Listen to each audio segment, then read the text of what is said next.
నమో వెంకటేశాయ.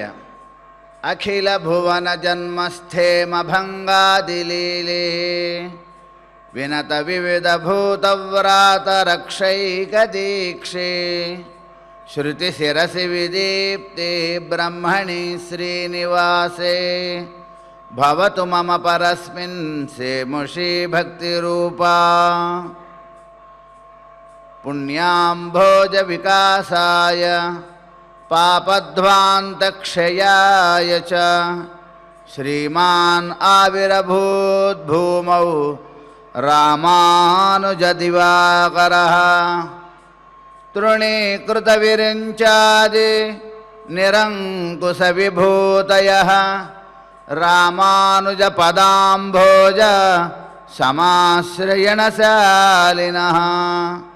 వ్యాఖ్యాముద్రాంకరసరసిజైః పుస్తకం శంఖచక్రే బిభ్రద్భిన్నస్ఫటికరుచిరే పుండరీకే నిషన్నః అమ్లానశ్రీరమృతవిశదైః అంశుభిః ప్లావయన్మాం ఆవిర్భూయాదనఘమహిమా మానసే వాగధీశः భారద్వాజకులోద్భూతం వేదాంతాచార్యపౌత్రకం సత్యనారాయణసుతం నృసింహగురుమాశ్రయే వ్యాసం వసిష్ఠనప్తారం శక్తేః పౌత్రమకల్మషం పరాశరాత్మజం వందే సుకతాతం తపోనిధిం. విశేషమైనటువంటి మాఘమాసంలో ఉన్నాం మనం. ఈ మాసం మొత్తానికే అత్యంత విశేషమైనటువంటి పవిత్రమైన ఏకాదశి శుభతిథి. ఇదే రోజు త్రేతాయుగ కాలంలో శ్రీరామచంద్రుడు ఆ లంకానగరానికి వెళ్ళటం కోసం మన భారతదేశంలో ఉన్నటువంటి ఈ రామేశ్వరం దగ్గర నుంచి ధనుష్కోడి నుంచి ఆ లంకానగరానికి వారధిని పూర్తి చేసిన రోజుట ఈరోజు. ఎంతో విశేషమైనటువంటి రోజు ఈరోజు. శ్రీరామచంద్రుడు అశేషమైనటువంటి వానర వాహినితో దాదాపు 21 రోజుల పాటు కష్టపడి ఆ వారధిని నిర్మించాడు ఆయన. ఇప్పటికీ కూడా దాని యొక్క వైభవం మనం స్మరించుకుంటూనే ఉన్నాం. అయితే ఇక్కడ ఒక చిన్న విషయం ఉంది, మనం గ్రహించాల్సినటువంటి విషయం. త్రేతాయుగం అంటే ఇది కలియుగం, దీని ముందుది ద్వాపరయుగం, దీని ముందుది త్రేతాయుగం. కాబట్టి ఈ త్రేతాయుగం అని అందరూ అనుకుంటారు, తప్పు కాదు. ఇట్లాంటి కలియుగ ద్వాపర త్రేత కృతయుగాలు ఇప్పటికి 28 జరుగుతున్నాయి. ఇది 28వ కలియుగం. అందుకనే మనకి పండితులు కూడా కార్యక్రమాల్లో 28 శతతమే కలియుగే అంటారు. 28 తమే 28వ కలియుగం అంటారు. ఈ 28వ కలియుగం అంటే 28వసారి 4 యుగాలు ఆవృతమవుతూ కలియుగంలో ఉన్నాం మనం ఇప్పుడు. ఇక్కడి నుంచి ఇటువంటి ఆవృతులు అంటే రిపిటేషన్స్, ఇటువంటి ఈ సైకిల్స్ 4 యుగముల సైకిల్ అంటాం మనం. ఇటువంటి 14 సైకిళ్ళు వెనకెళ్ళాలి. అంటే 14వ త్రేతాయుగంలో రాముడు అవతరించాడు. మరి కృష్ణుడు ఈ 28వ కృష్ణ ద్వాపరయుగంలోనే అవతరించాడు. దీనికి ముందు యుగంలోనే అవతరించాడట. మనకి తమిళనాడులో ఆళ్వార్ అనేటువంటి మహానుభావులు ఉన్నారు. అందులో ఒక ఆయన చెప్తున్నారు, శఠగోపులు, శఠారి అంటారు ఆయన్ని. మనం గుళ్ళో నెత్తిన పెడతారు శఠారి, ఆ భక్తుడు ఆయన. శఠారి అంటారు కాదు, శఠారి, టాఠా రెండవది, శఠారి కాదు శఠారి. ఆయనతో ఎంత గొప్పవాడంటే ఆ భక్తుడు, ఆయన పేరు నమ్మాళ్వార్ అని ఆయన పేరు, శఠగోపులని. పేరులోనే ఉంది గొప్పతనం. శఠం అంటే తల్లి గర్భంలో ఉండగా పిండం ఒక రకమైనటువంటి వాయువు ఉంటుందిట, నీటితో కూడిన వాయువు. ఆ వాయువు కనుక ఉన్నట్లయితే ఆ ప్రాణి జీవిస్తూ ఉంటుంది లోపల. అయితే ఈ వాయువులో ఏముంటాయి అంటే కనుక అన్ని రకములైనటువంటి ప్రాకృతిక ప్రవృత్తులు కలిగినటువంటి అందులో ఉంటాయి. సుఖదుఖాలు, జన్మ మరణములు మొదలైనటువంటి అందులో ఉంటాయి. వాయువు ద్వారా సంక్రమిస్తాయి ఈ పిండానికి. వాటిని రానియకుండా అడ్డుగట్టుగా వేసేటగిన అంతటి శక్తి ఉంది ఆయనకి లోపలే. ఆ శఠ అనే వాయువుని ఆయన నిగ్రహించారు. శఠ వాయువుని కోపించాడు, శఠకోపులు. ఆయన ఈ కృష్ణావతారం అయినటువంటి 41వ రోజు, కృష్ణావతారం పూర్తయింది, 41వ రోజు కలియుగం ప్రారంభమైంది. అరే ఒక్క 40 రోజుల ముందు నేను పుట్టలేదే అని ఆయన బాధపడ్డాడట, ఆ శఠగోపులు అనేటువంటి ఆయన. కాబట్టి ఇదే పరమ ప్రమాణం మనకి. ఈ కథ తెలుసుకోవాలి. తెలుసుకున్న వాళ్ళు ప్రామాణికంగా నమ్ముతారు. తెలియని వాళ్ళకి ఏది చెప్పినా నమ్మరు. తెలుసుకున్నవాడు ఒక విషయం చెప్పినా నమ్ముతాడు. కాబట్టి జ్ఞాన తారతమ్యం మాత్రమే తేడా అక్కడ. అటువంటి 14 ఇక్కడి నుంచి 14వ త్రేతాయుగంలో శ్రీరాముడు అవతరించాడు. ఆనాడు కట్టాడు. కొన్ని లక్షల కోట్ల సంవత్సరాల ముందు జరిగినటువంటి విషయం ఇది. మనకి చతుర్వర్గ చింతామణి అనేటటువంటి ఒక స్మృతి గ్రంథం ఈ రహస్యాన్ని తెలియజేస్తోందిట. అంతేకాదుట, ఈనాడు ఏకాదశి నాడు ఎవరైతే కనుక చక్కగా ఉపవాసం చేసి ఏకభుక్తం చేసి అల్పంగా ఆహారాన్ని తీసుకుని భగవంతుని సేవించుకుంటారో, ఏకాదశి వ్రతం చేసుకుంటారు ఈరోజు. అదేవిధంగా ఈ ఏకాదశి నాడు విష్ణు ఆరాధనే కాకుండా అభీష్ట దైవములను కూడా ఆరాధించుకోవచ్చు. ఎవరి అభీష్టాన్ని వారి వారి యొక్క అభీష్ట దైవాలని ఆరాధించుకుని పూజ చేసుకునే మంచి రోజు ఈరోజు. అంతేకాదు, ఏదైనా గృహప్రవేశం ఈరోజు చాలా మంచిది. కొత్త వస్తువులు కొంటాం. ఈరోజు నిన్న చెప్పుకున్నాం, మళ్ళీ చెప్పుకుంటున్నాం. కొత్త వస్తువులు కొనటం కానీ, కొత్తగా వాహనములు కొనటం కానీ, కొత్తగా ఉద్యోగాలలో చేరటం కానీ ఈరోజు చాలా శుభప్రభం, జ్యోతిష్ శాస్త్ర ప్రకారంగా కూడా. అంతటి వైశిష్ట్యం కలిగినటువంటిది ఈ మాసం. అంతేకాకుండా ఈ మాసంలో అత్యంత శుభప్రదమైనటువంటిది మనకి రాబోయేటటువంటి మహాశివరాత్రి పర్వదినం కూడా ఉన్నది. కాబట్టి గొప్పదైనటువంటి మాసం ఈ మాసం. ఈ మాసంలో మనకి సూర్యుని యొక్క వైభవం మనం ప్రతిరోజు చక్కగా స్మరించుకుంటున్నాం. సూర్య ఆరాధన చేసుకోవాలి. సూర్యోదయం సమయంలో సూర్యునికి ఎదురుకుండా ఒక ఘడియ, కనీసం ఒక ఘడియ అంటే ఎన్ని నిమిషాలు? ఒక ఘడియ 48 నిమిషాలు. ఒక ఘడియ 48 నిమిషాల పాటు సూర్యునికి నమస్కారం చేసుకుంటూ సూర్య ఆరాధన చేసుకోవాలి అంటారు మనకి పెద్దలు. ఎంతటి విశేషమైనటువంటిది ఈ మాఘమాసం యొక్క గొప్పతనం. ఈ మాఘమాసంలోనే మనం ఇంకో పని కూడా చేసుకుంటున్నాం. ఏంటది? ఈ బ్రహ్మాండ పురాణంలో కూడా సూర్య భగవానుని యొక్క స్మరణ మనం చేసుకుంటున్నాం. ఇప్పటి వరకు సూర్యుడు మనకి ఏ విధంగా ఆకాశంలో ప్రయాణం చేస్తుంటాడు, ఆయనతో ఎవరెవరు ఉంటారు, ఎట్లా ఆరాధిస్తుంటారు, ఎవరెవరు ఏ పనులు చేస్తుంటారు, సూర్యుని రథానికి ఎన్ని గుర్రాలు ఉంటాయి, ఎలా ఉంటుంది అని మనం చూడటానికి కూడా వీలు లేని స్థితిగా ఉన్నటువంటి ఆ సూర్యుని సంపూర్ణంగా మనకి వర్ణించారు అంటున్నారు. అంతేకాకుండా ఆ సూర్య భగవానుడు ఏ విధంగా వివిధమైనటువంటి మండలాలలో ఆయన ప్రయాణం చేస్తూ ఉంటాడు. అదేవిధంగా ఈ సూర్యగమనానికి ప్రధానమైనటువంటిది ధ్రువ మండలం. ధ్రువుని ఆధారంగా చేసుకుని సూర్యుడు తన యొక్క గమనాన్ని జరుపుతూ ఉంటాడు. అదేవిధంగా ఇంకొంచెం వెనుకకు మనం వెళ్ళినట్లయితే మేరు పర్వతాన్ని కూడా ఆధారంగా చేసుకుని ఆ సూర్య భగవానుని గమనం ఉన్నది అని మనకి వ్యాస మహర్షి తెలియజేశాడు. ఇదంతా కూడా ఆయన తన యొక్క దివ్య దృష్టితో ప్రత్యక్షీకరించుకొని దానిని చక్కగా మనకి గ్రంథస్థం చేసి ఇచ్చాడు. ఇది ఒక విశేషమైనటువంటి, ఇది కూడా ఒక ప్రమాణం. ఏ ప్రమాణం ఇది? మనకి శృతి ప్రమాణం. శృతి అంటే వినబడేది అని. కాబట్టి ఇది కూడా ఒక శృతి ప్రామాణికమైనటువంటి పురాణం. 18 రకాలైనటువంటి పురాణాలలో దాదాపు ఇందులో విషయాలే అన్నిట్లో కూడా వస్తూ ఉంటాయి. ప్రతి పురాణంలో కూడా మన్వంతరం ఉంది, కల్పం వైభవం ఉంది, సూర్య చంద్రుల యొక్క వైభవం ఉంది, ఇంద్రాది దేవతల వైభవం ఉంది, ఋషులు అందరి విషయాలు చెప్పబడుతూనే ఉంటాయి.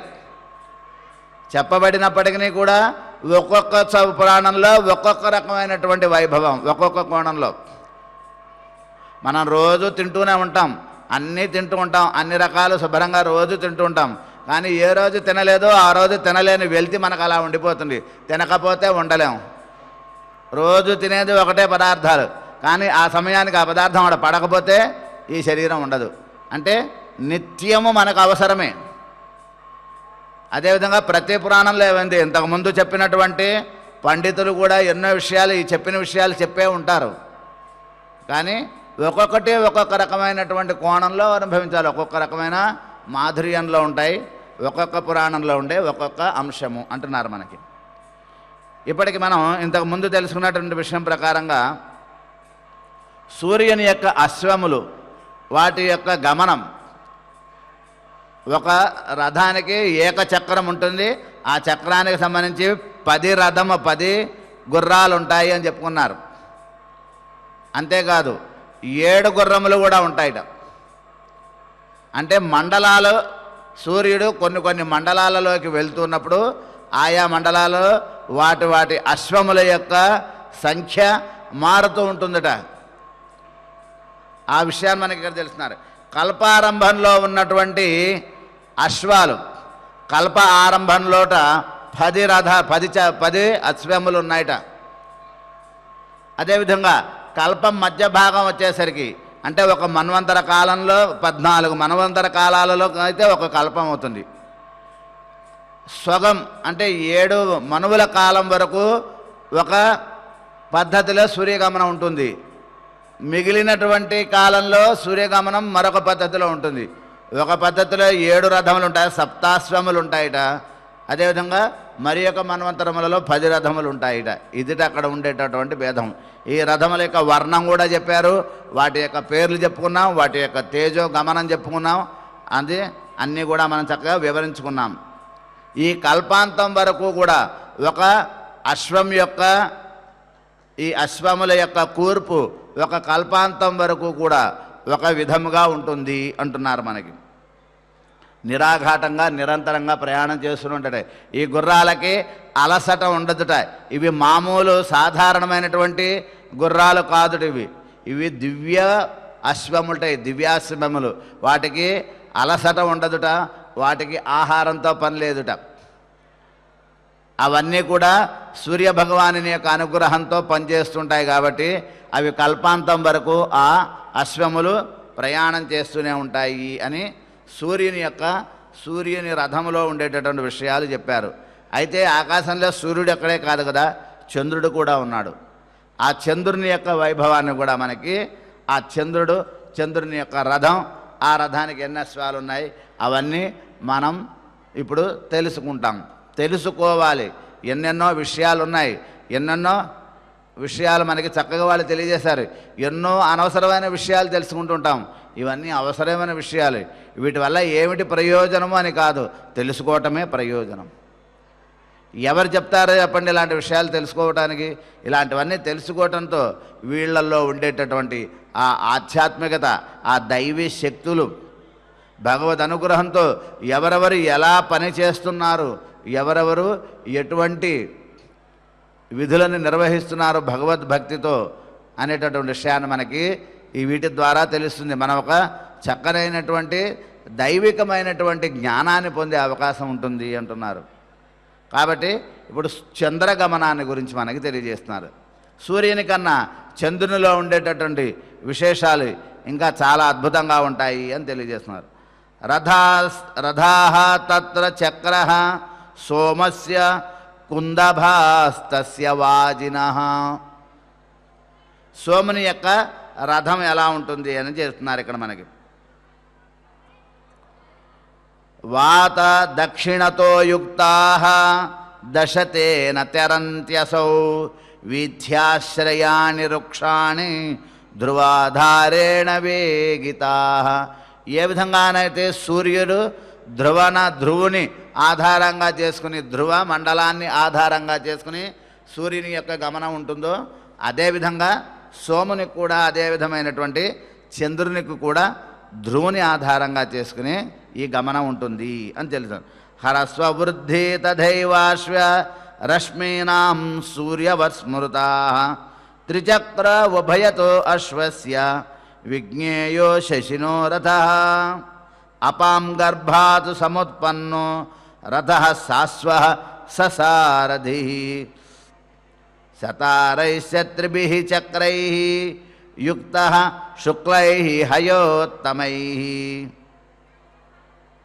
దైర్భిస్తు కృశైః దివ్యైః వసంతే శంఖవర్చసః అశ్వతః తేన కర్మాస్తే వసంతే శంఖవర్చసః యజుశ్చండమనాశ్చైవ వృషో వాజీనరోహయః. చంద్రుని యొక్క రథం ఎలా ఉంటుంది? ఈ చంద్రుని రథానికిట 3 చక్రాలు ఉంటాయిట. అంటే మనం గుర్తుపెట్టుకోవాలంటే ఈ రోజుల్లో మన ఆటో లాంటిది. చంద్రుని యొక్క రథానికి 3 చక్రాలు ఉంటాయిట. అదేవిధంగా ఆ రథములన్నీ కూడా కుందవర్ణం అంటే కనుక గోధుమ వర్ణం, గోధుమ రంగులో ఉంటాయిట ఆ అశ్వములన్నీ కూడా. అంతేకాకుండా రథానికి కుడి ఎడమ పక్కల మధ్యలో ఖాళీగా ఉంటుందిట. అంటే ఈ గుర్రాలన్నీ కూడా కొన్ని ఇటుపక్కకి కొన్ని ఇటుపక్కకి కొన్ని ఉంటాయట. మధ్యలో రథానికి ఆ గుర్రాలకు మధ్యలో ఇరుసు వలె కొంచెం మధ్యలో ఖాళీ భాగం ఉంటుంది అంటున్నాడు. ఈ గుర్రాలు కూడాట అన్నీ కూడా నక్షత్ర మండలాన్ని కూడా దాటి ప్రయాణం చేసేటటువంటి తేజస్సుని శక్తిని కలిగి ఉంటాయి అంటాడు. ఇవన్నీ కూడా ధ్రువుని యొక్క ఆధారంగానే ముందుకు సాగుతాయి అంటున్నారు. ఈ చంద్రుని యొక్క రథము, అదేవిధంగా రథసారథి, గుర్రాలు ఇవన్నీ కూడా సముద్రం నుంచి ఉత్పన్నమైన ఐటమ్. ఏ సముద్రం నుంచి? ఇవన్నీ పాల సముద్రం నుంచి ఉత్పన్నమయ్యాయి అంటున్నారు. చంద్రుడు పాల సముద్రం చిలికినప్పుడు చంద్రుడు వచ్చాడు. ఆ చంద్రుడు రథ అశ్వములతో సహా ఆ చంద్రుడు ఉత్పన్నమయ్యాడు అని మనకి ఇక్కడ తెలియజేస్తున్నాడు. అంతేకాదుట ఈ రథానికి 10 పత్రములు ఉంటాయట. పత్రములు అంటే కనుక ఆకులని అర్థం. అంటే ఒక పత్రం ఆకారంలో ఈ రథం యొక్క కూర్పు ఉంటుంది. అందంగా పత్రం ఆ రథం యొక్క షేప్ ఆకారం పత్రములతో నిర్మింపబడి ఉంటుంది అంటారు. అంతేకాదుట ఈ రథానికి ఎన్ని గుర్రాలు ఉంటాయి? 10 గుర్రములు. అంతేకాదు వేగంలో చూస్తే సూర్యుని యొక్క రథము యొక్క అశ్వాలతో ఏమాత్రం తీసిపోయినటువంటి వేగంలో ఉంటాయి అవన్నీ కూడా ఉంటాయి. అంతేకాదుట ఈ రథానికి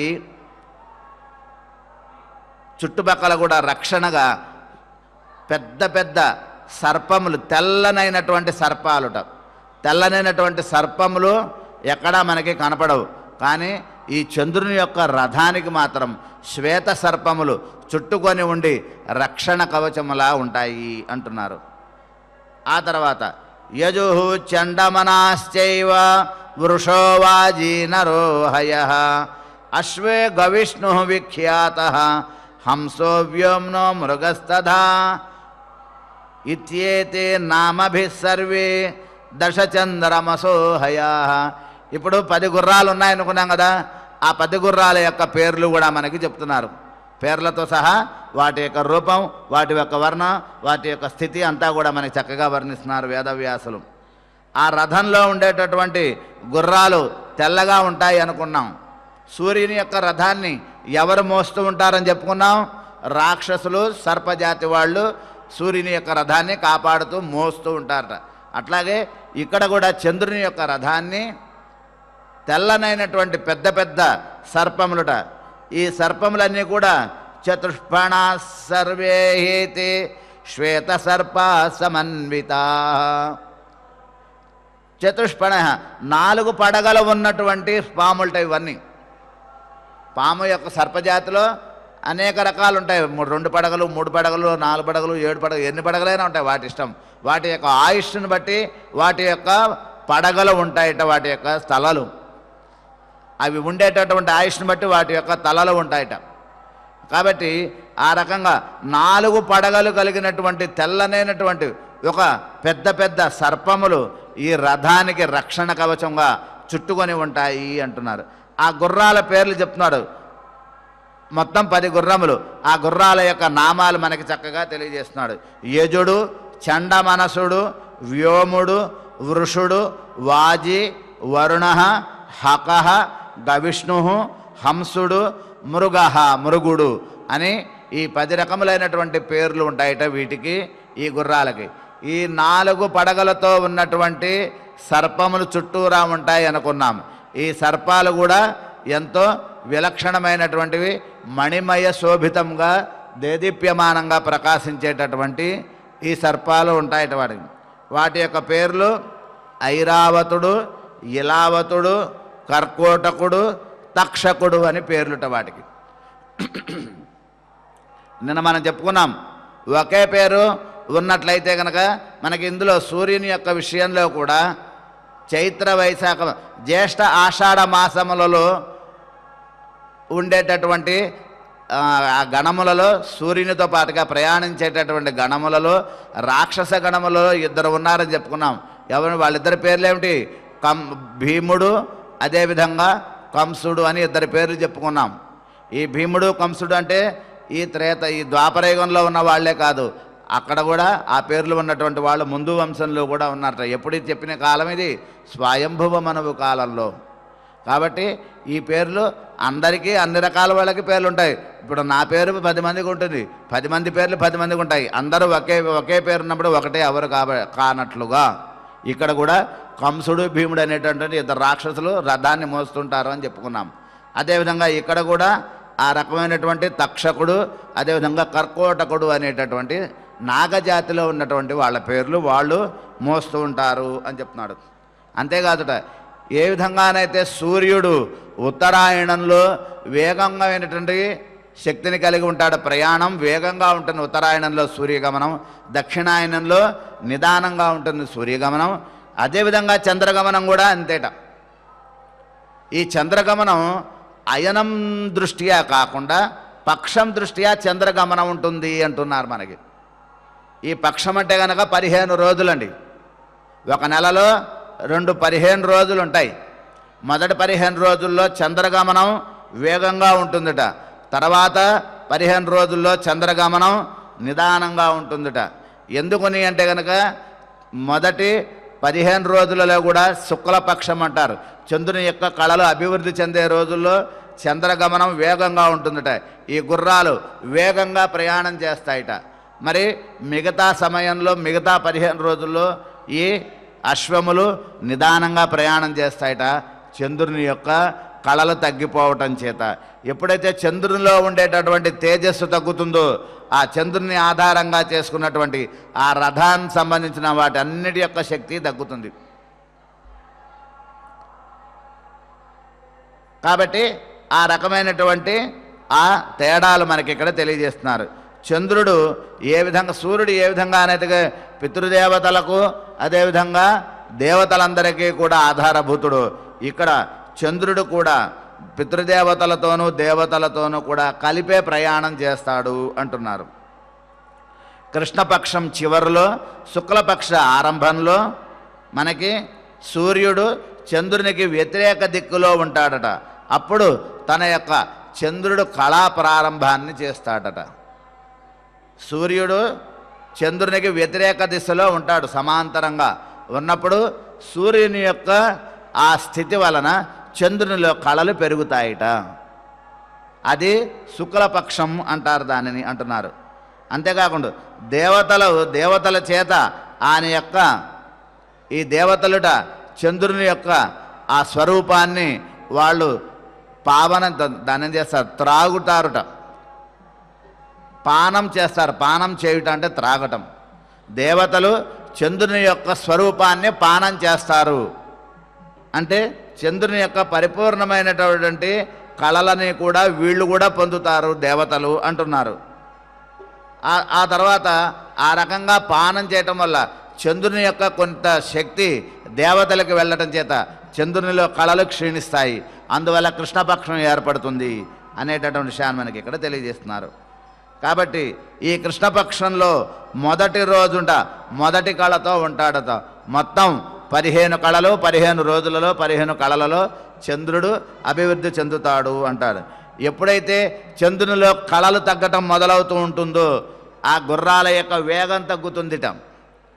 చంద్రునిలో తేజస్సు ఎప్పుడైతే తగ్గుతుందో గుర్రాల వేగం తగ్గుతుంది, ఆ రథంలో ఉండేటువంటి వాళ్ళందరి శక్తులు క్షీణిస్తూ ఉంటాయిట. అమావాస్య వచ్చేసరికి ఆ రథాలన్నీ, ఆ రథములు, ఆ రథంలో ఉన్న గుర్రములు, సర్పజాతులు, మిగతా పితృదేవతలు వీళ్ళందరూ కూడా ఆకలితో అలమటిస్తారట, ఆహారం కోసం అలమటిస్తారట. అందుకని అమావాస్య నాడు చేయబోయేటటువంటి ఆ తర్పణాదులు, తెల తర్పణాదుల వల్ల ఆ తర్పణ ఫలం వీరు స్వీకరించడం చేత వీళ్ళకి అది ఆహారం అవుతుంది. అందుకే అమావాస్య నాడు తర్పణం చేయాలి అంటారు. అందుకేట తిల తర్పణం, తిలం ద్వారా ఇవ్వబడినటువంటి ఆ జలం ఈ పితృదేవతలు, అదేవిధంగా ఈ చంద్ర రథ సంబంధికులందరూ స్వీకరించడం చేత వాళ్ళందరికీ అప్పుడు ఆహారం అవుతుంది. అందుకు అమావాస్య నాడు తర్పణములు వదలాలి అంటారు. కాబట్టి ఆ తర్వాత సూర్యుడు అక్కడ నుంచి అమావాస్య మరోరోజు నుంచి సూర్యుడుట ఆ చంద్రునికి అభిముఖంగా ఉండి వ్యతిరేక దిశలో ఎదురకుండా ఉండి తన యొక్క సుషుమ్న అనేటటువంటి ఒకానొక కిరణ శక్తిత, ఈ సుషుమ్న అనేటటువంటి ఆ కిరణము 1000 కిరణములుగా ఉంటుందిట. ఆ సుషుమ్న అనే పేరుతో 1000 కిరణాల యొక్క ఒక సమూహం ఉంటుంది సూర్యునిలో. సూర్యుడు అనేక కిరణాలు ఉంటాయి, కోటాను కోట్ల కిరణములు ఉంటాయి, కానీ ఒక 1000 కిరణములు సుషుమ్న అనే పేరుతో ఉంటాయి. ఈ సుషుమ్న అనేటటువంటి కిరణముల ద్వారా తన యొక్క శక్తిని చంద్రునిలోకి ప్రవేశింపచేస్తాట. ఆ విధంగా ప్రవేశింపచేయటం చేత ఆ ప్రవేశింపచేయటం కూడా ఒక్కొక్క రోజు ఒక్కొక్క రకంగా శక్తిని ప్రవేశింపచేయటం చేత చంద్రునిలో తేజస్సు, చంద్రుని యొక్క కళల యొక్క అభివృద్ధి జరుగుతుంది అంటున్నారు. కాబట్టి పౌర్ణమి నాడు సహస్ర కిరణ సంబంధమైనటువంటి శక్తిని చంద్రునికి సూర్యుడు ఇస్తాడట. అందువల్ల మనకి పూర్ణ చంద్రుడు కాంతివంతంగా కనబడతాడు మనకి అంటున్నారు. మనకి ఇక్కడ ఆ రహస్యం తెలియజేశారంటున్నారు. ఇత్యేవం సూర్యవీర్యేణ శుక్ల సంపూర్ణ మండల ఏవం ఆప్యాయత సోమ శుక్లపక్షే దినక్రమాత్. ఇప్పుడు ఏ విషయం చెప్పానో అదే ఇక్కడ శ్లోకరూపంలో మనకి తెలియజేస్తున్నాం. తతో ద్వితీయా ప్రభృతి బహుళస్య చతుర్దశీం అపాం సోమరసస్యాస్య ఇందో రసమాత్రాత్మకస్యతు పిబంతి అంబుమయం దేవాః హృష్టాః సౌమ్యం సుధర్మణాం సంభృతం తు అర్ధమాసేన అమృతం సంయతేజసా భక్షార్ధమమృతం సోమః పౌర్ణమాస్యాముపాస్యతే. ఏవం రాత్రిం సురైః సర్వైః పితృభిః సర్షిభిః సహ ప్రక్షీయంతే పితృదేవైః పీయమానాః కళాక్రమాత్. ఇదే విషయం. ఒక్కొక్క రోజు ఒక్కొక్క కళ చంద్రులో తగ్గిపోవటం చేత ఆ చంద్రునితో ఉన్నటువంటి పితృదేవతలు వీళ్ళందరూ కూడా, మిగిలినటువంటి వాళ్ళందరూ కూడా ఈ భూమి మీద అందరి చేత ఇవ్వబడేటటువంటి ఈ తర్పణముల యొక్క జలాన్ని వారు పీయంతే అమృత స్వరూపంగా భావించి వాటిని వారు స్వీకరిస్తారట. తద్వారా వారికి ఆహారం వస్తుందట. మరి మిగతా రోజులలో సూర్యుని యొక్క సుషుమ్న అనేటటువంటి కిరణ శక్తి చేత ఈ చంద్రునిలో ఉండేటువంటి సమస్తమైనటువంటి వాళ్ళందరికీ కూడా రోజు ఆహారం దొరుకుతూ ఉంటుందిట. ఆ ఆహార శక్తి చేత వారు ఏమిటది అమృతం, సూర్యుని ద్వారా సుషుమ్న అనేటువంటి కిరణముల నుంచి అమృతం అనేటటువంటిది రావడం చేత ఆ అమృతాపానం చేసి వాళ్ళందరూ కూడా ఇతోధికమైన శక్తిమంతులుగా మారతారు అనేటువంటి విషయాన్ని తెలియజేస్తున్నారు. ఇక కృష్ణపక్షంలో కళలు తగ్గుతాయి, శుక్లపక్షంలో కళలు పెరుగుతాయి, ఇది తెలిసినటువంటి విషయమే. ఇక్కడ సూర్యుని యొక్క వీర్య శక్తి చేత ఈ రకమైనటువంటి ప్రవృత్తి జరుగుతుంది అంటున్నారు. వీర్యం అంటే ఏమిటి అది తెలుసుకోవాలి. కిరణముల యొక్క తేజస్సు, అమృతమయమైనటువంటి తేజస్సు ఆ సూర్య కిరణాలలో ఉంటుంది, సుషుమ్న అనేటటువంటి పేరుతో అంటున్నారు. కాబట్టి కృష్ణపక్షంలో దేవతలందరూ కూడా విదియ నుండి చతుర్దశి వరకు చంద్రుని యొక్క జలసార రూపమైనటువంటి అమృతపానాన్ని చేస్తారు అంటున్నారు. ఆ తర్వాత మరల సూర్యుని తేజస్సు వల్ల చంద్రునితో అమృతం మళ్ళీ ఉత్పన్నమవుతూ ఉంటుందిట. ఆ అమృతం అమావాస్య తర్వాత నుంచి ఉత్పన్నమయ్యే అమృతాన్ని చక్కగా వాళ్ళు అమృతపానం చేస్తారు అంటారు. మనకు కూడా ఏదో ఒకటి ఉండాలి కదా. మధ్యాహ్నం సాయంత్రం అయితే ఏముండాలి మనకి? స్నాక్స్ ఉండాలి, ఏదన్నా అల్పాహారం, ఏదో ఒకటి టైంపాస్గా ఒక చిన్న పళ్ళెల్లోనే ప్లేట్లో వేసుకుంటూ ఉంటాం. మనకి ఎలాగో వాళ్ళకి అంతే, వాళ్ళకి వాళ్ళ స్థాయి, మనకి మన స్థాయి. కాబట్టి ఆ రకంగా వాళ్ళకి కేవలం సూర్యకిరణముల ద్వారా వచ్చే శక్తే కాకుండా మధ్య మధ్యలో వాళ్ళకి స్నాక్స్ కావాలి, ఏదో ఒకటి డ్రింక్సో జ్యూసో ఏదో ఒకటి తాగుతుంటాంగా, మనం చేసుకుంటాం, తెచ్చుకుంటాం, రకరకాలుగా ఉంటాయి, తెప్పించుకుంటూ ఉంటాం. ఇట్లా మనం కూడా తింటుంటాం, వాళ్ళకు కూడా కావాలి అట్లాగే. కాబట్టి ఆ గమనానికి వాళ్ళు కూడా ఆ రకమైనటువంటి స్నాక్స్. ఏమిటది? చంద్రునిలో ఉండేటటువంటి జలంట. చంద్రునిలో జలం ఉంటుందట, నీరు. ఆ నీటిని త్రాగుతూ ఉంటారట ఒక సమయంలో. మరొక సమయంలో సూర్యుని కిరణాల ద్వారా వచ్చే అమృతాన్ని స్వీకరిస్తూ ఉంటారు వాళ్ళు. ఆ రకంగా వాళ్ళ యొక్క గమనం ఉంటుంది అంటున్నారు.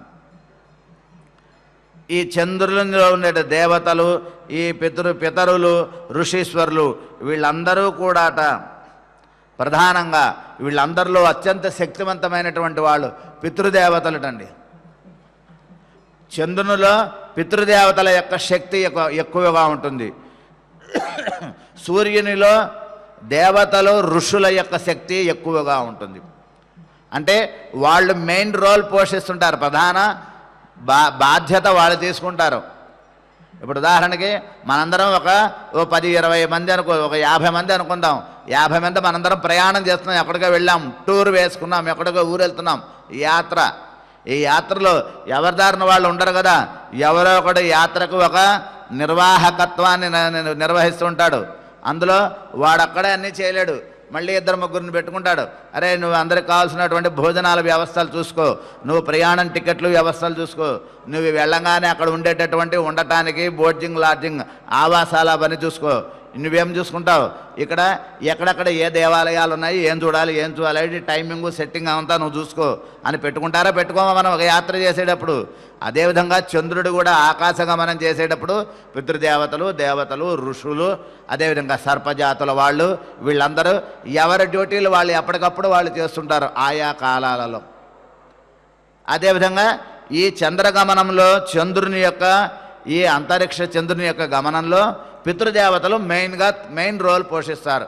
అన్ని పనులు వాళ్ళు చూసుకుంటుంటారు, ఎవరికి వాళ్ళు ఇబ్బంది కలగకుండా ఎవరెవరికి ఎప్పుడెప్పుడు ఏం కావాలో అన్నీ చూసుకుంటుంటారు.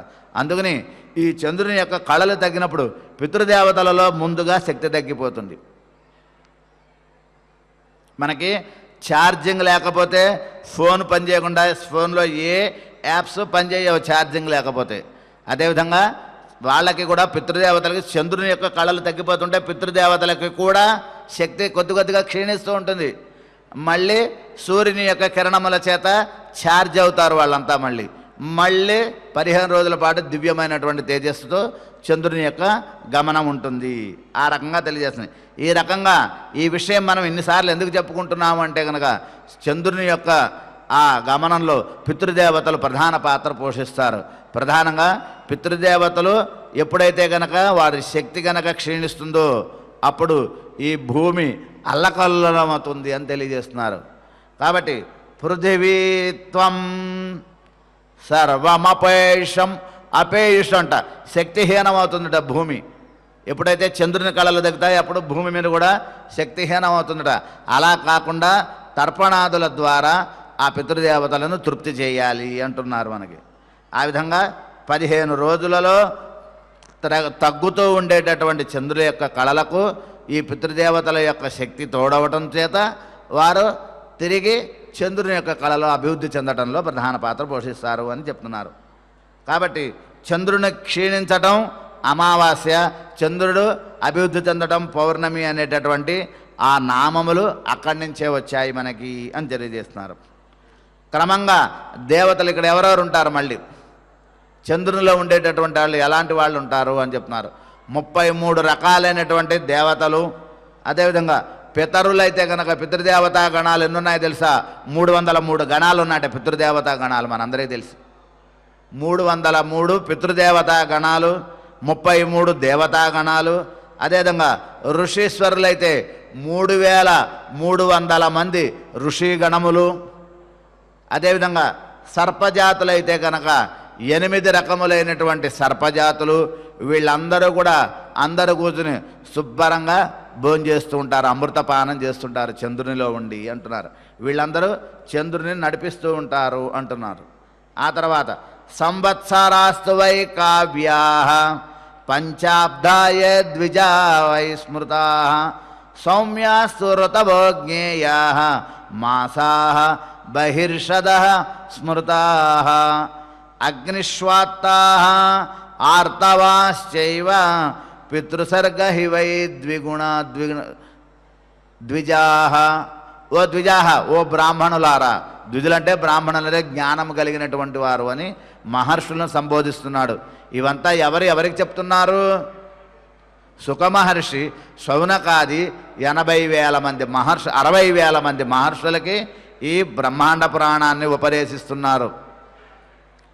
వ్యాస మహర్షి చేత గ్రంథస్థమైనటువంటి ఈ బ్రహ్మాండ పురాణాన్ని వాళ్ళకి తెలియజేస్తున్నారు. వాళ్ళు ఎంత శ్రద్ధగా ఉంటున్నారో, ఆహారము ఏమీ వాళ్ళకు అవసరం లేదు, ఇవి చెప్తుంటే వింటూ కూర్చున్నారు వాళ్ళంతే.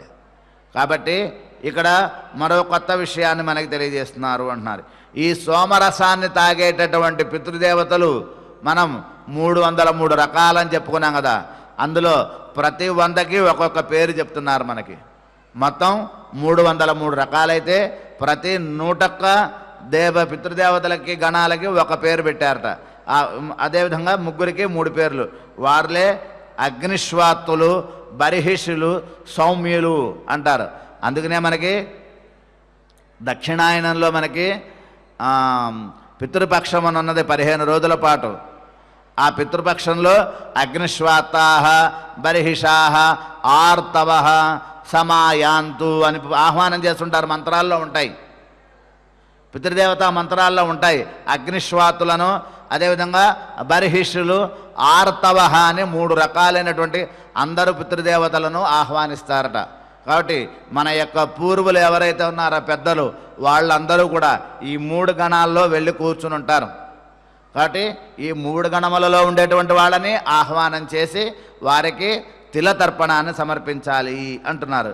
కాబట్టి తే సర్వే వీళ్ళందరూ కూడాట కేవలం తిల సంగ్రహణం చేతనే, తిల సంగ్రహణేన తథా తిల సంగ్రహణేన తృప్తిం పరాం యాంతి, వాళ్ళ తృప్తిని పొందుతారట తిల సంగ్రహణం చేత అన్నారు. అంతేకాదు ఈ ముగ్గురికి కూడా కావ్యులు అని పేరండి. కావ్యులు అంటే కనుక కవ్యాహ, కవ్యం అంటే కనుక అమృతపానం చేసేటటువంటి వాళ్ళు వీళ్ళందరికీ కవ్యాహ, కవ్య సంబంధాహ కావ్యాహ. దేవతలు హవ్యాన్ని స్వీకరిస్తారు, పితృదేవతలు కవ్యాన్ని స్వీకరిస్తారు. కాబట్టి వీళ్ళందరికీ కావ్యాహ ఇది స్మృతాహ. ప్రధానంగా మూడు విభాగాలు, 3 విభాగాల అందరికీ కలిపి మరొక పేరుంది.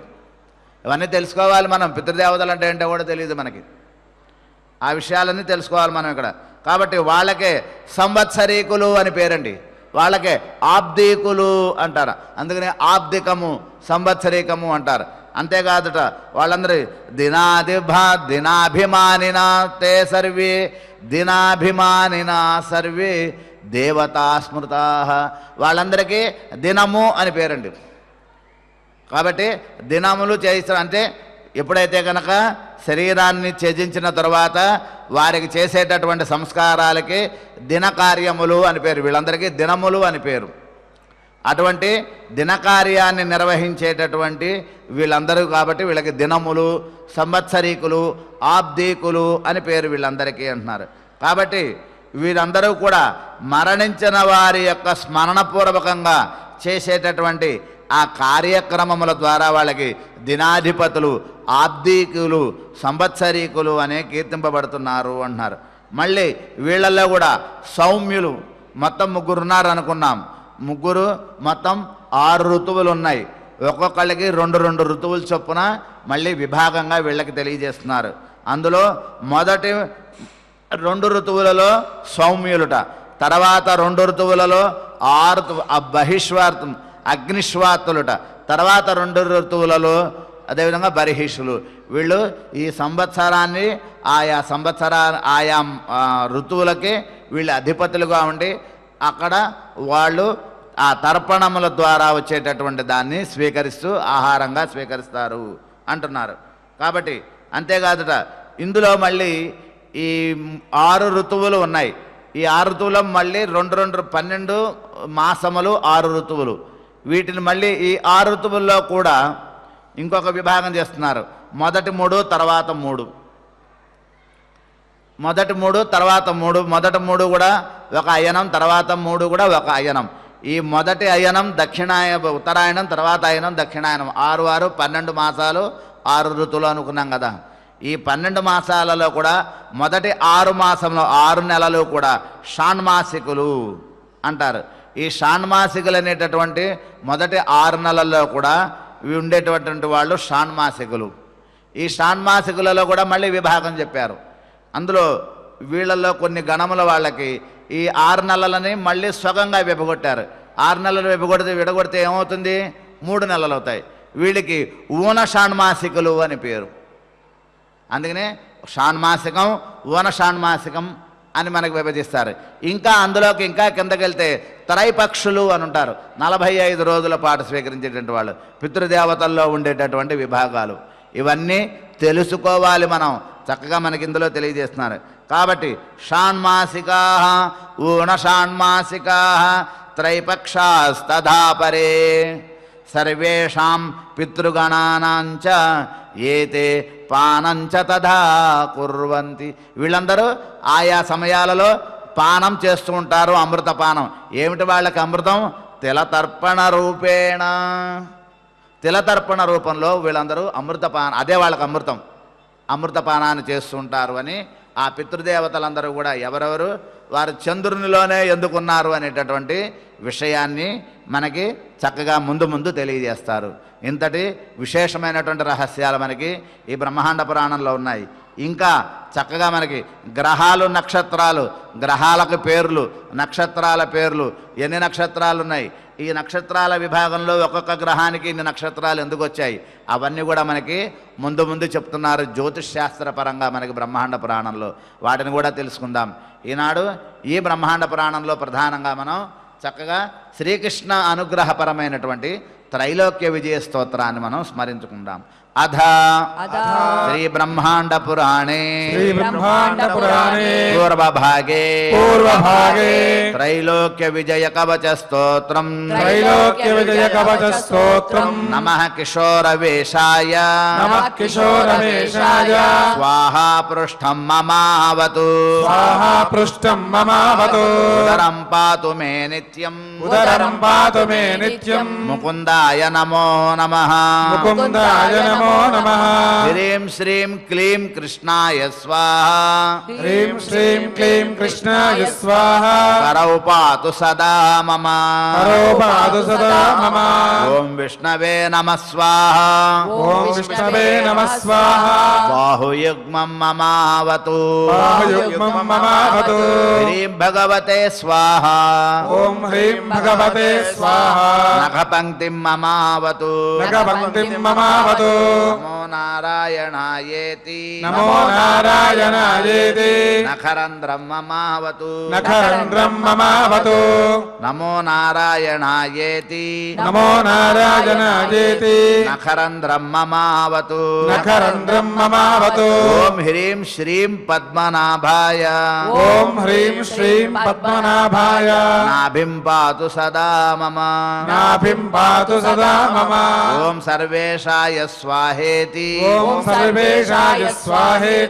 కేశాన్ మమ సదావతు నమ కృష్ణాయ స్వాహేతి బ్రహ్మరంధ్రం సదావతు నమో మాధవాయ స్వాహేతి ఫాలం మే సర్వదావతు ఓం హ్రీం శ్రీం రసికేశాయ కటిం మమ సదావతు నమో గోపీజనేశాయ ఊరూ పాతు సదా మమ నమో నమో దైత్యనాశాయ ఓం నమో దైత్యనాశాయ స్వాహేత్యవతు జానుని స్వాహేత్యవతు జానుని యశోదానందనాయేతి యశోదానందనాయేతి నమోంతో జంఘకే అవతు నమోంతో జంఘకేవతు రాసారంభ ప్రియాయేతి రాసారంభ ప్రియాయేతి స్వాహాంతో హ్రీం మమావతు స్వాహాంతో హ్రీం మమావతు వృందా ప్రియాయ స్వాహేతి వృందా ప్రియాయ స్వాహేతి సకలాంగాని మేవతు సకలాంగాని మేవతు పరిపూర్ణ మనః కృష్ణ పరిపూర్ణమనః కృష్ణ వాచ్యాం మాం సర్వదావతు రాచ్యామాం సర్వదావతు స్వయం గోలోకనాథో స్వయం లోకనాథో మామాగ్నేయాం దిశి రక్షతు మమాజ్ఞేయాం దిశి రక్షతు పూర్ణ బ్రహ్మ స్వరూపశ్చ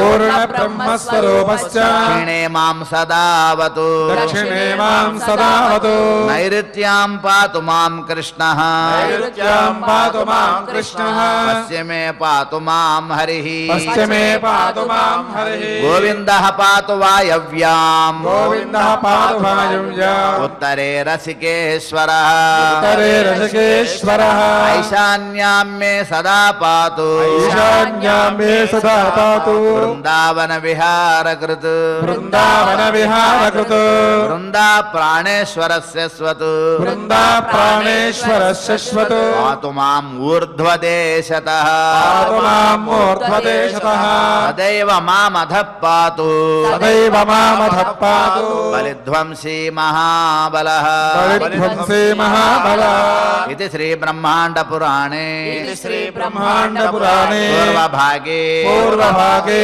त्रयस्त्रिंशोऽध्याये त्रयस्त्रिंशोऽध्याये त्रैलोक्य विजय कवच स्तोत्रे त्रैलोक्य विजय कवच स्तोत्रे 12 श्लोकाः 12 श्लोकाः क्षमा प्रार्थनतो कार्यक्रमान् मुगिंचु अध क्षमा प्रार्थना यदक्षरपदभ्रष्टं मात्राहीनं च यद्भवेत् तत्सर्वं क्षम्यतां देव नारायण नमोऽस्तुते अध भगवत्समर्पणम् कायेन वाचा मनसेन्द्रियैर्वा बुद्ध्यात्मना वा प्रकृते स्वभावात् करोमि यद्यत् सकलं परस्मै नारायणायेति समर्पयामि अध मङ्गलम् श्रियः कान्ताय कल्याण निधये निधयेऽर्थिनाम् श्रीवेङ्कटनिवासाय श्रीनिवासाय मङ्गलम्। ओम नमो वेंकटेशाय।